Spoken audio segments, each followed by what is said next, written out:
maybe. Hey, everybody, welcome to this week's Star Report. This is Jason.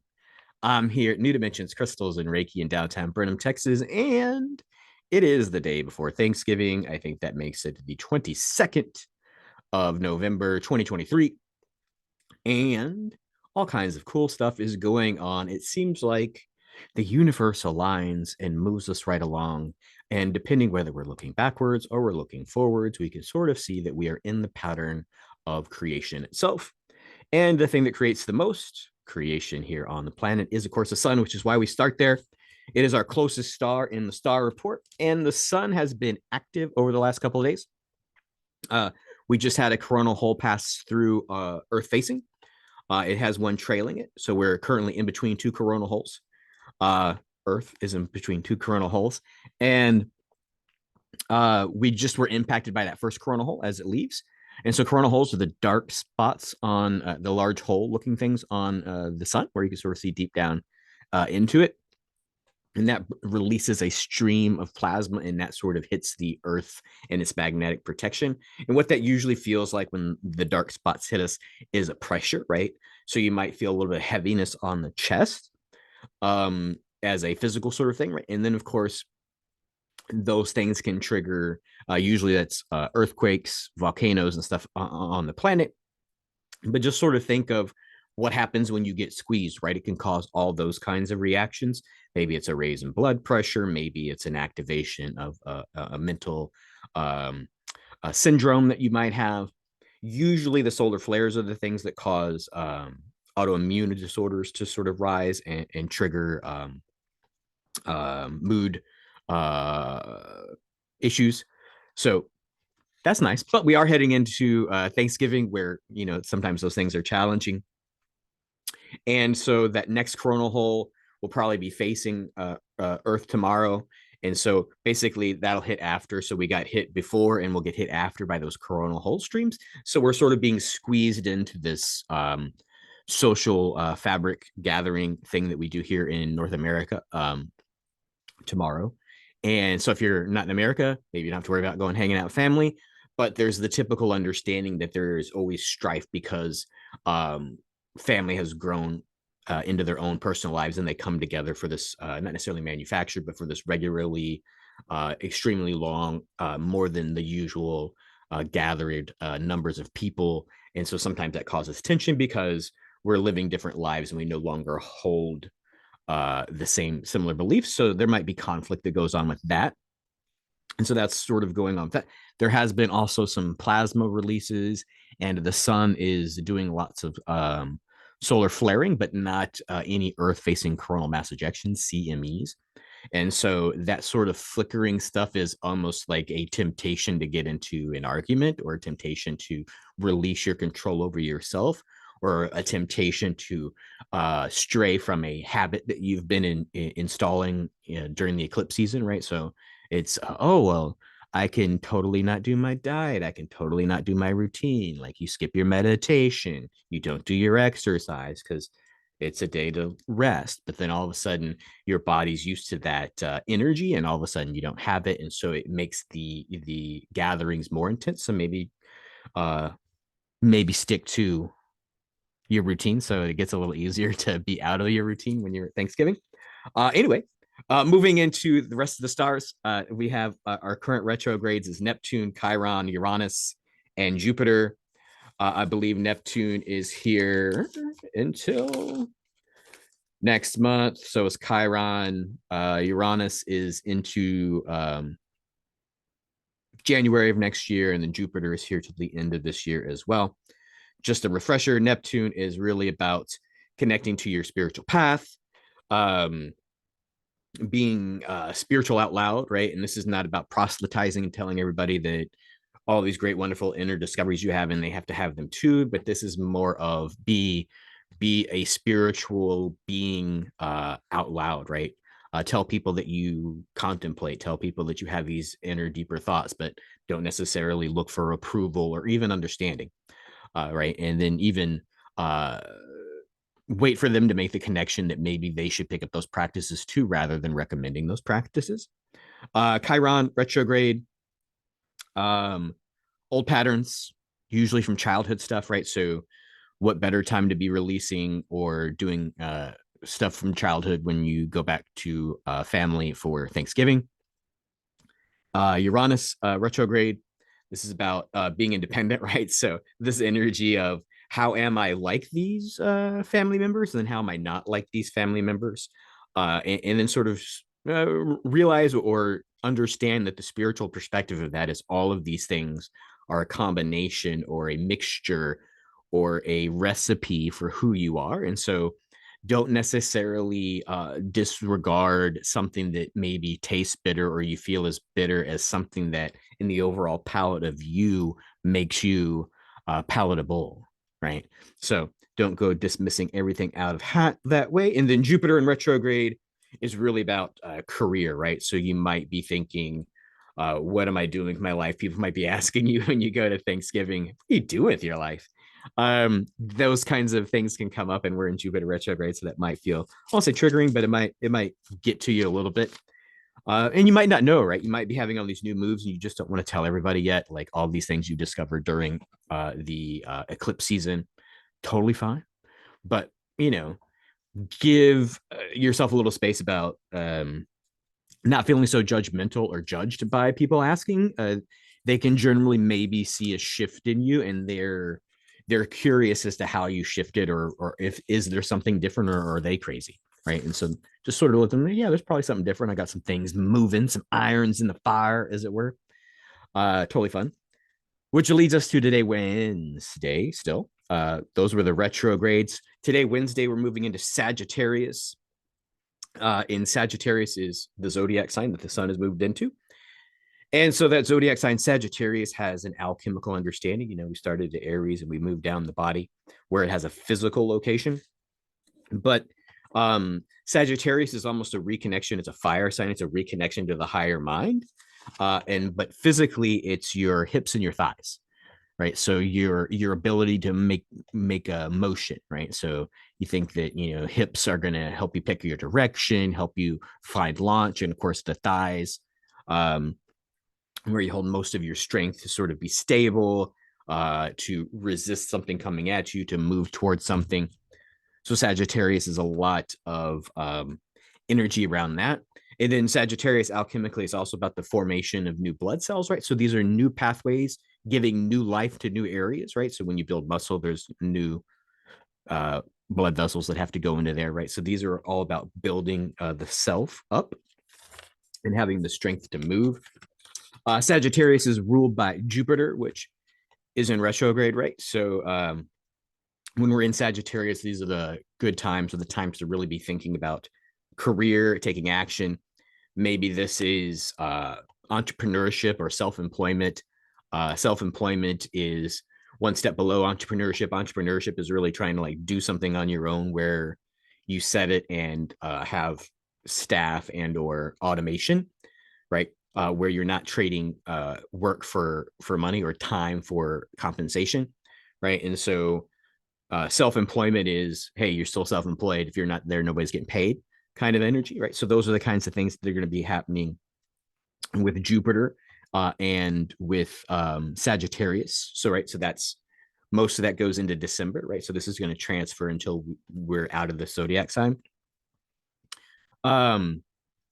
which says that Sagittarius is associated with the vibration of 10. 10's like this completion, this super number about balance and willpower and supremacy. We're usually on a scale of 1 to 10, right? So this is 10. And this is also the third and last fire sign during the cycle of the zodiac, which I think is what's the what I want to say? You should sort of pay attention that maybe your solar plexus, or maybe the idea of fever, of exercise, things that are raising your inner temperature would be things to focus on during this time. And then also getting core temperatures during colder months in the Northern Hemisphere. We're here in the Northern Hemisphere. It's getting into winter time.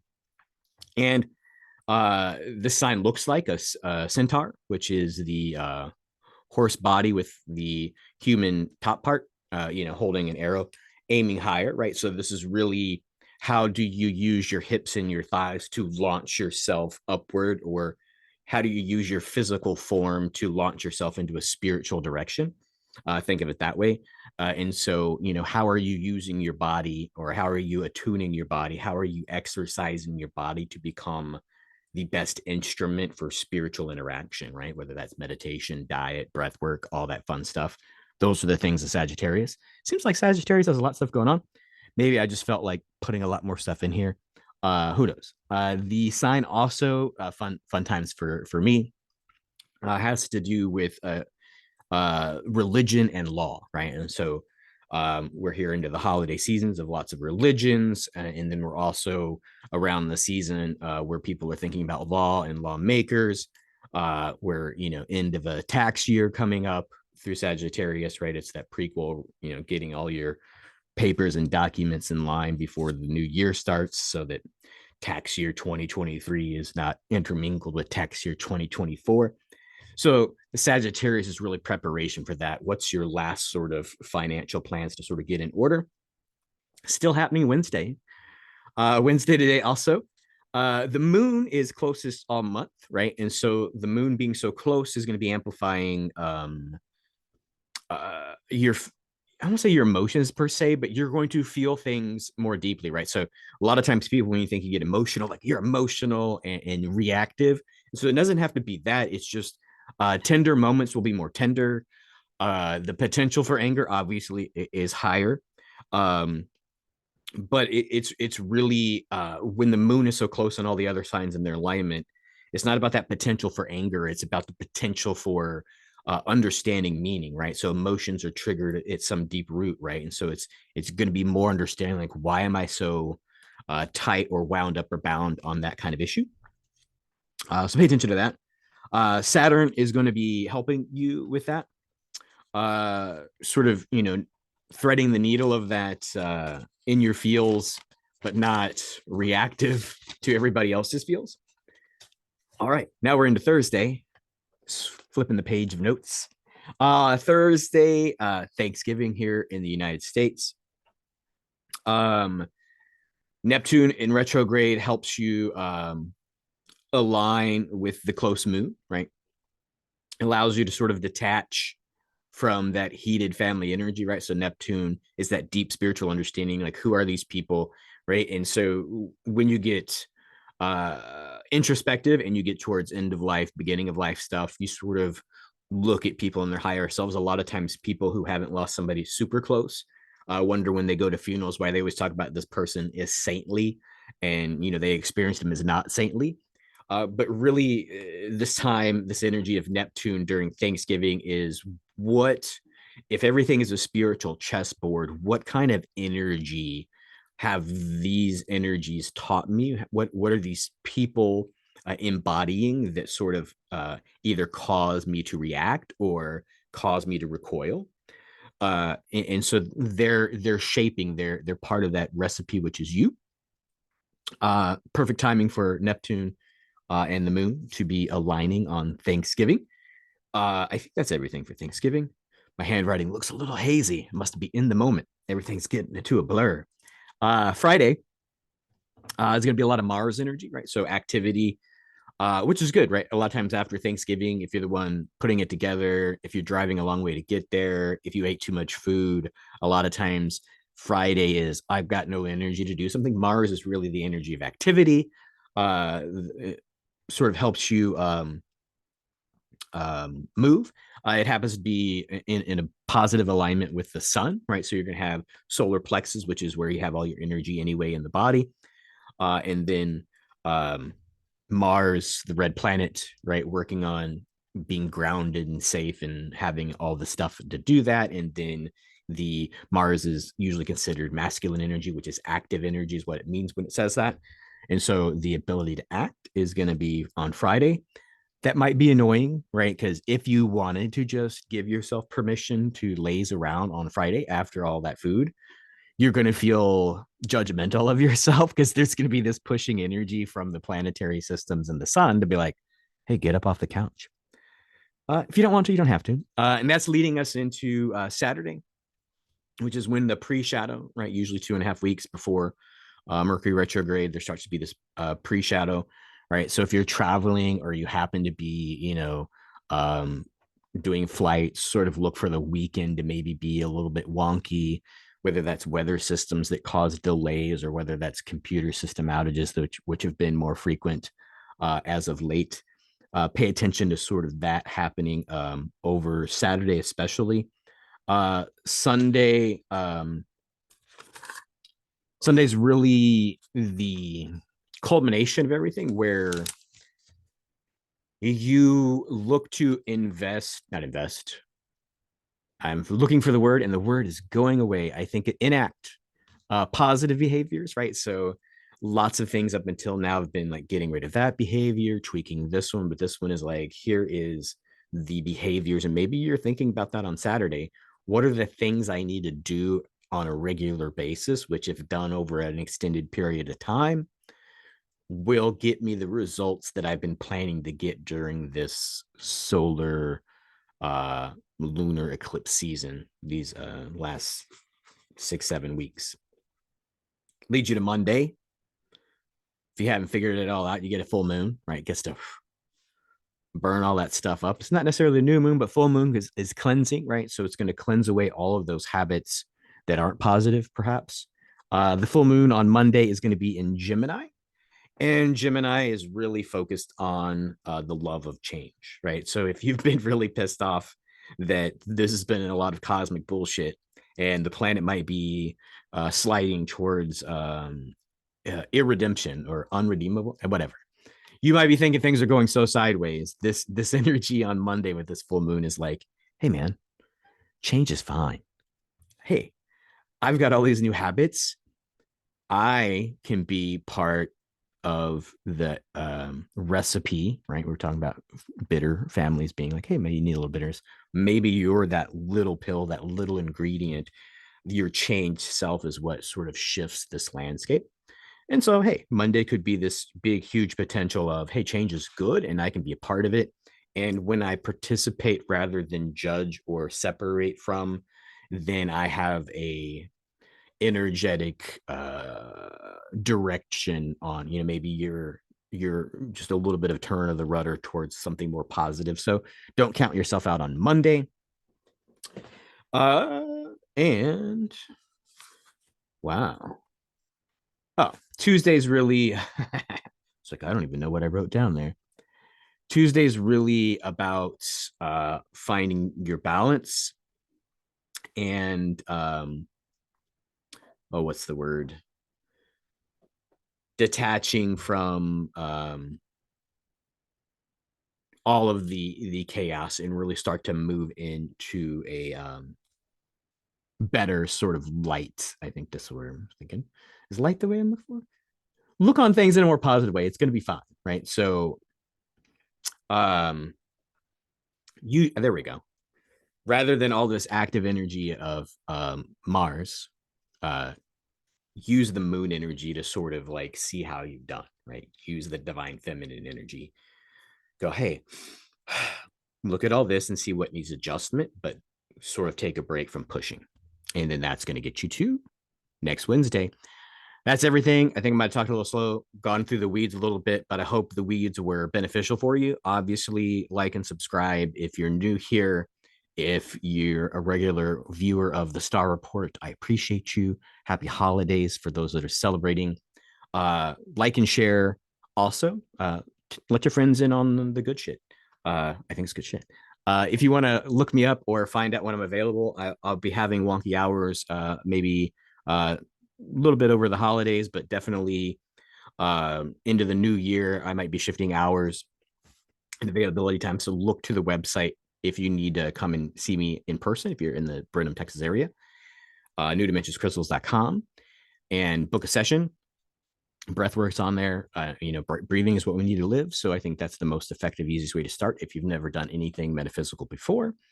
And then, of course, if you're in the area and you see that the open sign is open, says open when you come by the shop, come on in, get some of the good energy. We're going to be closed for anybody who's local watching this. We're going to be closed for the weekend for the holiday. So be here a little bit until the mid afternoon here at the shop, and then we're out of here. And we'll be back next Wednesday. Until then, everybody, many blessings.